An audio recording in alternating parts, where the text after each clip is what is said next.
First off, good morning. I just woke up and watched your video. You're so cute. Okay, so because my webcam is broken, I'm doing this from my phone. First question. Sorry. Obviously, just woke up and look at a hot mess, so. But, when did you know you were gay and what does it mean? I think everybody looking back sees like moments or like little, like you said, gay feelings that they have for people, but they don't really know what it means, or they brush it off, or some people, like Courtney, chose to ignore it because it was so looked down upon where I grew up.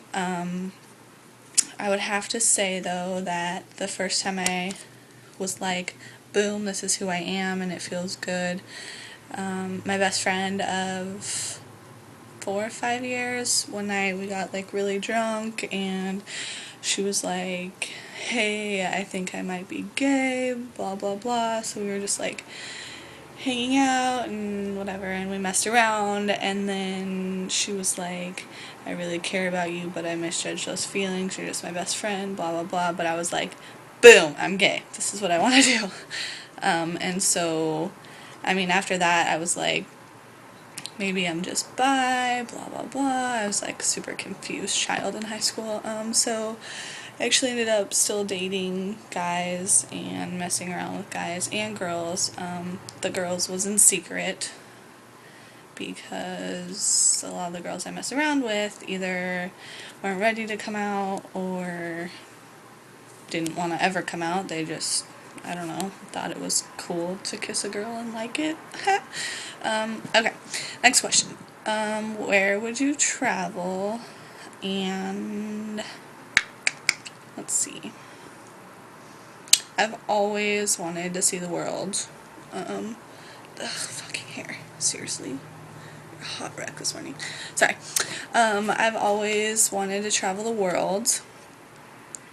I think the first place I would go would be like to Alaska to visit my family because I miss them. And then after that, like my dream vacation would be like to South America, backpack through around there. It's really cheap to live there and travel there, and so it's definitely on my bucket list. I want to help underprivileged children, blah blah blah, save the world, you know, all that kind of stuff. Next question. Would you ever become a vegetarian? I have actually tried, and my sister is a vegetarian. I think, honestly, that I just don't know enough about it to successfully and healthfully, blah, okay. I just don't know enough about it, so I guess you can say that I'm naive, and I think if I knew more about it, that I would definitely try, because it's a very healthy way of living, and you can supplement, you know, like meats and stuff with other things. I just don't know enough to do that. And it's also a very expensive lifestyle for a 20-year-old. So, next question. East Coast. Yes, I would love to live on the East Coast. Right now, though, I just got a really good job, and I'm just kind of like saving money and everything, but I think once I got a little bit of experience in the field that I'm in, I could kind of bounce around kind of to wherever I want. At this point, it took me a while for people at my current job to take me seriously being so young, so I would be terrified to start over and to say goodbye to the good money that I'm making. So, yes. The scariest moment in your life. Now, this is, first thing that comes to mind is kind of deep, and I don't know if I want to share it. Okay, here goes. Probably about January, I got into ecstasy, and at first it was just for fun. We would just do it when we would go to the club, and like when we would just hang out or whatever. But I got to the point where I could do so much on it. I could stay up for days and like do work. I just like felt more accomplished and less lazy, and it just like gave me the motivation that deep down I have, but I just never pulled from. And so it became like an everyday thing for me. And I think the scariest point, or like the lowest point of that whole thing, was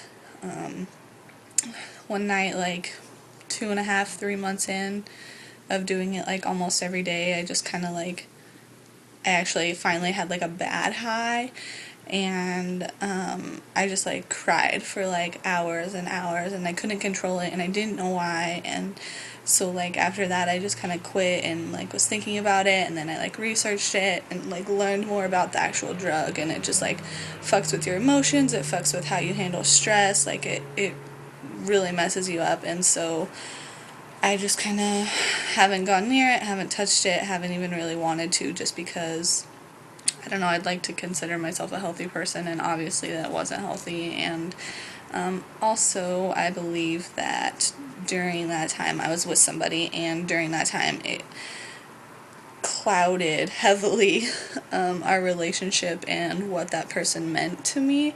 And so after that I spent the rest of our relationship which was only like 2 months, so I spent like the rest of our relationship longing for that feeling, and obviously it's not going to be there because I wasn't high anymore. And so I don't know, it just kind of fucked me up. It was a little scary. It was like the most, like, I don't know. Anyways, okay, something you could say to someone. Okay, so through our little texting and stuff, you don't really get to know some of the more personal things about each other. That's why I'm kind of glad that we're doing this.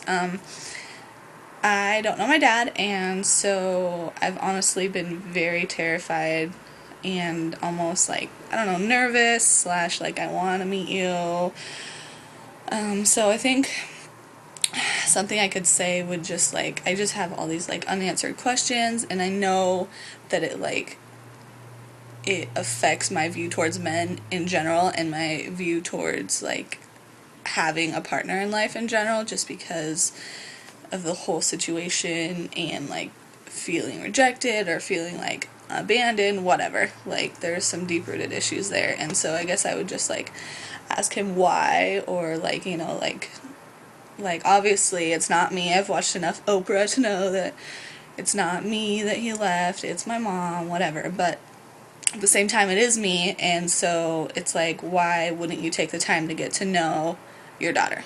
Like, I'd like to think I'm a good kid, like, so whatever. And last question is, if you weren't a US citizen and you had to live here illegally, would you marry a man? First off, I think that as citizens, we take our citizenship for granted, and so I try my best to actually, you know, like learn about and care about what's going on in the US, just because 9 times out of 10, non-citizens or people trying to get their citizenship know more about our country and about our heritage and past than we do, and I think it's bullshit. So I honestly don't think I would marry a man, no. I don't know, that's a hard question. I think I would have to think longer about that question. So there you go. There's my video, and I have to get ready for work now because it's like 7:10 and blah, and I look like blah. And so yeah, have a good day.